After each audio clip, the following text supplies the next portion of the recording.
So I understand we'll set an annual budget, and that budget would be communicated to all of the potential submitters of RSPs, or RFPs rather, of proposals. That's my first question. And that's the reason that there's nothing on that page that relates to the cost of the service as proposed by firm 1 or firm 2 or firm 3.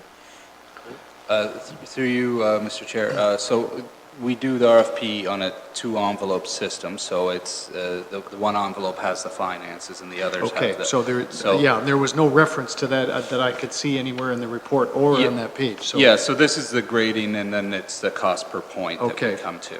All right, thank you for that. And so at the very bottom then of page 72, where it talks about item D, interview, a number 30, and that's all it means, or that's all it says. What's that all about?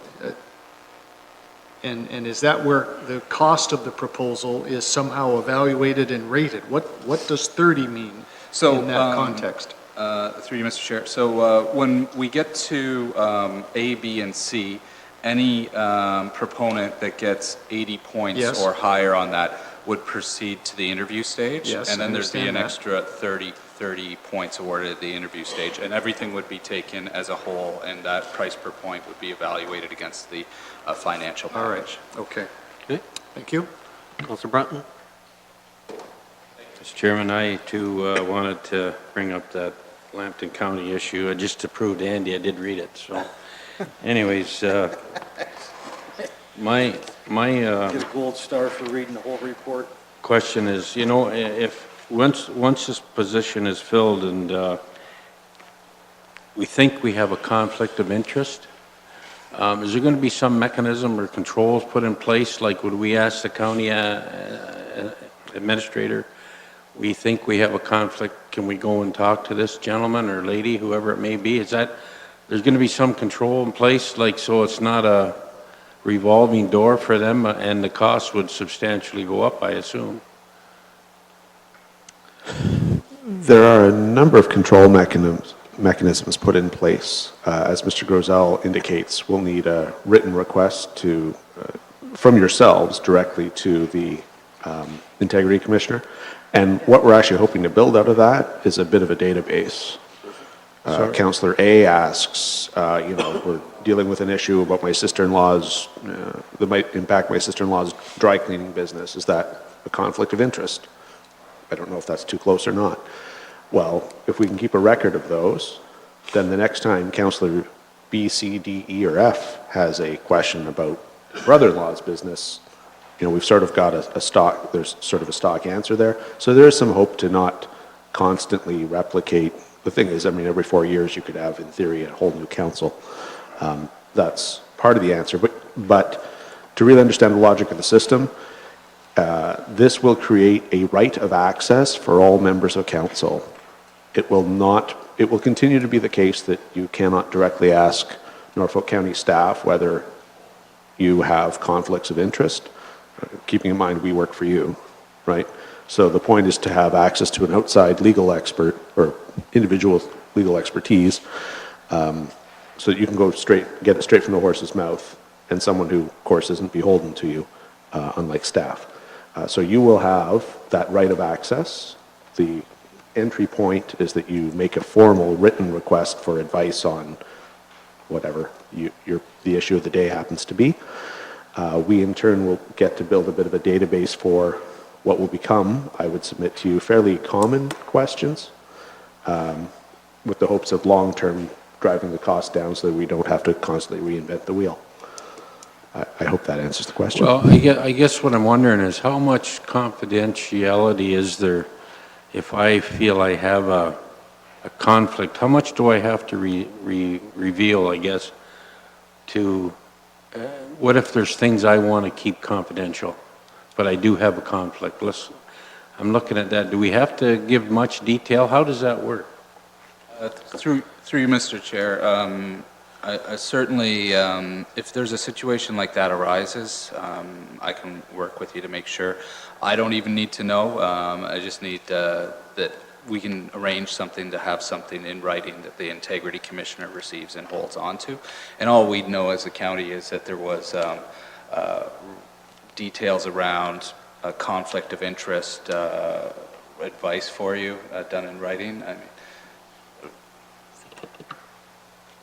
That said, when you do identify a pecuniary interest in the future, you will be obligated to identify the pecuniary interest in writing. Is that not correct, Mr. Grizel? For identified interest as opposed to inquiries. yes, so yeah, if you had to declare it at a meeting, you'd have to declare it in writing. So at a meeting, you don't have a choice about whether or not it's confidential. It's just if you're receiving legal advice from the Integrity Commissioner on a conflict of interest. Just in receiving that advice prior to the meeting, we could arrange that you could have that confidentiality, but you'd have to, later on, that would probably become known if you did or didn't declare. Okay, I guess wait to see what happens. Again, thank you. Okay, Councillor Sonnenberg? Thank you. I've got to wonder what this person is going to be doing all day, every day. What prompted this? Why is this being imposed upon us? I know we got into a little bit of trouble recently in the back room, discussing matters in camera that should have been discussed out here, perhaps. Kind of a gray area. Other than that, I can't think of any reason why we need an integrity commission. What's this all about? Explain it in layman's terms, please. Okay.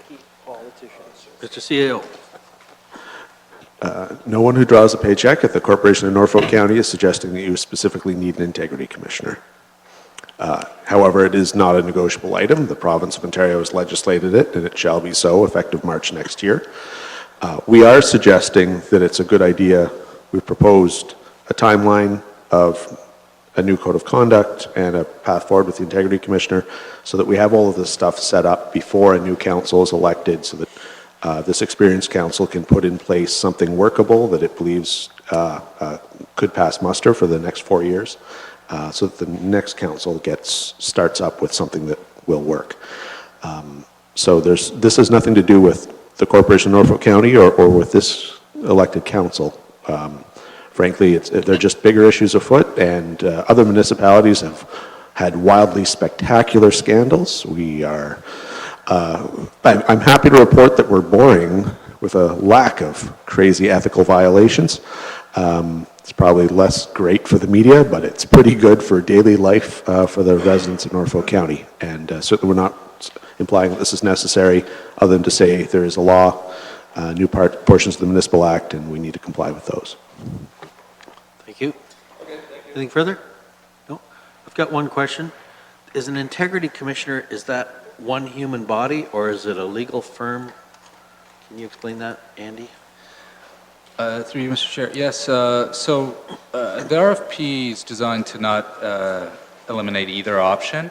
So if it's one person, they can certainly apply. A legal firm, though, has some benefits in the ability to provide backup. But I think the one thing that we're looking for as a county is to know if it is a larger organization, to assign the 2 or 3 people that we'll be working with. We don't want anybody coming and giving advice. We want to know who it is that we're dealing with, essentially, and to have that within the contract. So that's kind of what we're looking for. So it's either we know the one individual or we know the 2 or 3 individuals who are leading the operation.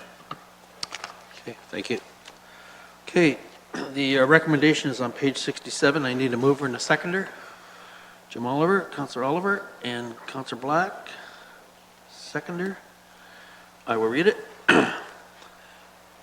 That report CAO 18-13 respecting Bill 68 requirements integrity commissioner / code of conduct be received as information, and that the code of conduct bylaw attached as Appendix C report CAO 18-13 be approved and presented to council with an effective date of May 25th, 2018, and that the integrity commissioner bylaw attached as Appendix B to report CAO 18-13 be approved and presented to council with an effective date of May 25th, 2018, and that staff be directed to issue a request for proposal, RFP, for integrity commissioner services in accordance with the county purchasing policy, and further that staff report the staff prepare a report for council consideration at the conclusion of the RFP process. That was moved by Oliver, second by Black. Any further discussion? Oh, yeah. Yes, Councillor Black? Yeah, sorry, just a question through you to Andy. Is there any overlap with the procedural bylaw on this? I'm thinking, I saw the reference in our procedural bylaw to impugning the integrity of staff or counselor, and I thought I saw the same kind of language in the code of conduct. So just wondered if there's any overlap like that, or is there more? And if there is, does one supersede the other, or how does that work? Through you, Mr. Chair, that's a very good question. There is potentially overlap, so you could have a code of conduct violation occur during an actual meeting. That's an experience that a lot of municipalities are going through. That's one thing why it's important, if there is a decorum issue or anything that happens during a meeting, that the chair rules on it almost instantly and makes a decision and a determination on it, because that really helps us in saying this isn't a code of conduct matter and this was dealt with at the actual meeting. But yeah, it is an interesting question in an area where a lot of municipalities are kind of having struggles in defining it. So there is a potential there, though. Okay. So, Councillor Wells? Thank you, Mr. Chair. Mr. Chair, it's always nice and refreshing that the province is able to tell us how to run our business. The province, the one that has so much gift when it comes to managing their own financial affairs, that they find that we have lots of money and we can spend it on things that they demand us spend it on. Thank you. Okay, I've read the recommendation and moved and seconded, and I'll call the vote. Those in favor of the recommendation? Those opposed? 2 opposed. That is carried. Mr. Clerk?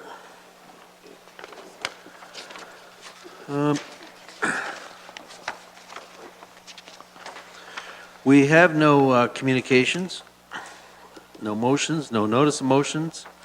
Our next item is closed session. Does committee want a break at this time? Okay. So we'll take a 20-minute break or so. Is that good? Meet back here at quarter 2. Okay.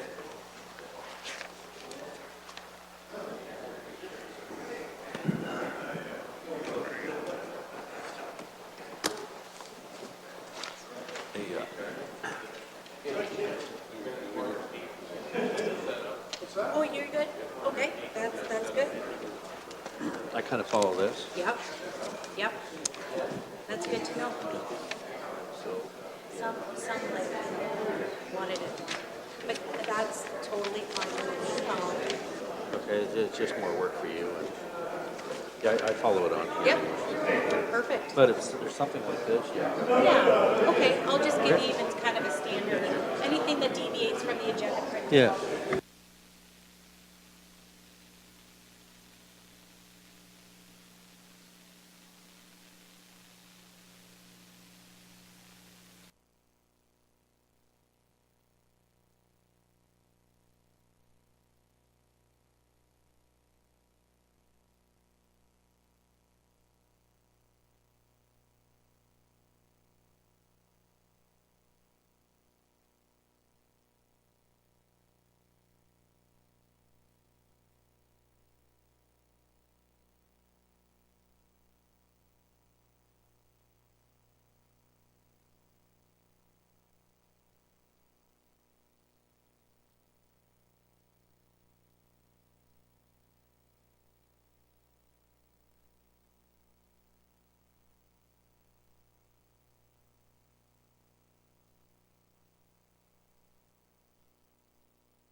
for the following. The committee move into closed session at 5:38 PM to discuss matters pursuant to Section 239(2) C, E, F of the Municipal Act 2001, SO 2001 C25 as amended, as the subject matter pertains to personnel matters about identifiable individuals, including municipal or local board employees, a proposed or pending acquisition or disposition of land by the municipality or local board, litigation or potential litigation, including matters before administrative tribunals affecting the local municipality and/or advice that is subject to solicitor-client privilege, including communications necessary for that purpose. Mover, Wells. Seconder, Sonnenberg. Those in favor? That is carried. We will go in closed session.